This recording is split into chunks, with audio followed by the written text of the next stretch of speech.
ایران کا اپنے ہرمز کے بعد باب المندب بند کرنے کی تجویز پر غور۔ یمن کے حوثیوں کو ایران کے انفراسٹرکچر پر امریکی حملوں کی صورت میں باب المندب بند کرنے کا پیغام بھجوا دیا گیا۔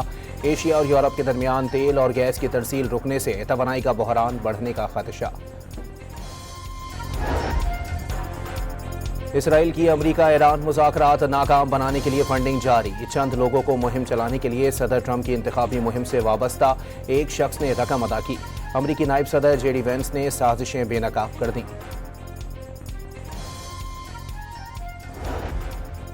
امریکہ کے ایران پر فضائی حملے جاری۔ بندر عباس، چابہار، کنارک، سریک، خرم آباد، راسک اور خندق اور صوبہ سمنان دھماکوں سے گونج اٹھے۔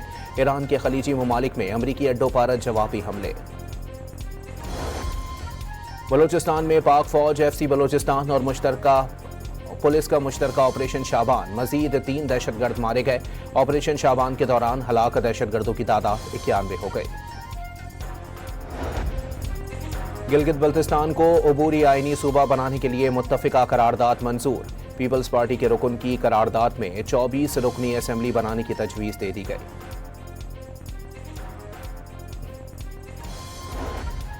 کراچی میں گینگ وار کی بھتہ خوری کا سلسلہ جاری۔ سرجانی ٹاؤن اور منگو پیر میں 2 بلڈرز سے 7 کروڑ روپے بھتہ طلب۔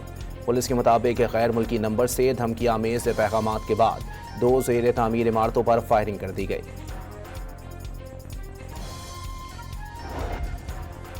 کالعدم جوائنٹ ایکشن کمیٹی سے رابطہ تشدد ختم کرانے اور پرامن حل کی نیت سے کیا۔ کالعدم GAAC کے پریس ریلیز میں حقائق کو توڑ مروڑ کر پیش کیا گیا۔ چیئرمین اوورسیز پاکستانیز فاؤنڈیشن سید قمر رضا کا اپنے متعلق سوشل میڈیا مہم پر وضاحتی بیان۔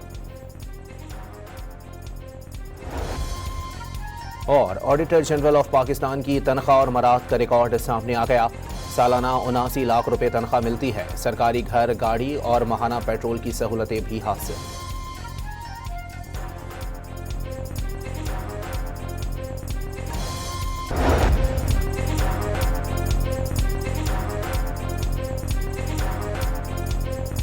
ایران کا اپنے ہرمز کے بعد باب المندب بند کرنے کی تجویز پر غور۔ یمن کے حوثیوں کو ایران کے انفراسٹرکچر پر امریکی حملوں کی صورت میں باب المندب بند کرنے کا پیغام بھجوا دیا گیا۔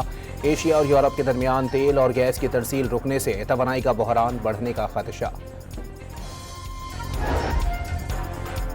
اسرائیل کی امریکہ ایران مذاکرات ناکام بنانے کے لیے فنڈنگ جاری۔ چند لوگوں کو مہم چلانے کے لیے صدر ٹرمپ کی انتخابی مہم سے وابستہ ایک شخص نے رقم ادا کی۔ امریکی نائب صدر جے ڈی وینس نے سازشیں بے نقاب کر دیں۔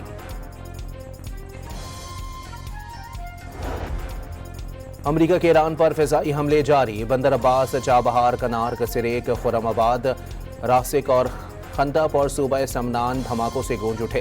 ایران کے خلیجی ممالک میں امریکی اڈوں پر جوابی حملے۔ بلوچستان میں پاک فوج، ایف سی بلوچستان اور مشترکہ پولیس کا مشترکہ آپریشن شابان، مزید 3 دہشت گرد مارے گئے۔ آپریشن شابان کے دوران ہلاک دہشت گردوں کی تعداد 91 ہو گئی۔ گلگت بلتستان کو عبوری آئینی صوبہ بنانے کے لیے متفقہ قرارداد منظور۔ پیپلز پارٹی کے رکن کی قرارداد میں 24 رکنی اسمبلی بنانے کی تجویز دے دی گئی۔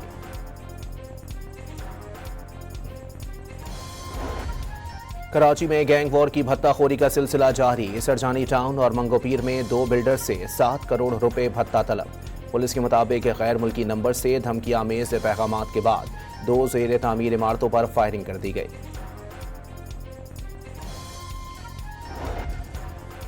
کالعدم جوائنٹ ایکشن کمیٹی سے رابطہ تشدد ختم کرانے اور پرامن حل کی نیت سے کیا۔ کالعدم GAAC کے پریس ریلیز میں حقائق کو توڑ مروڑ کر پیش کیا گیا۔ چیئرمین اوورسیز پاکستانیز فاؤنڈیشن سید قمر رضا کا اپنے متعلق سوشل میڈیا مہم پر وضاحتی بیان۔ اور آڈیٹر جنرل آف پاکستان کی تنخواہ اور مراد کا ریکارڈ سامنے آ گیا۔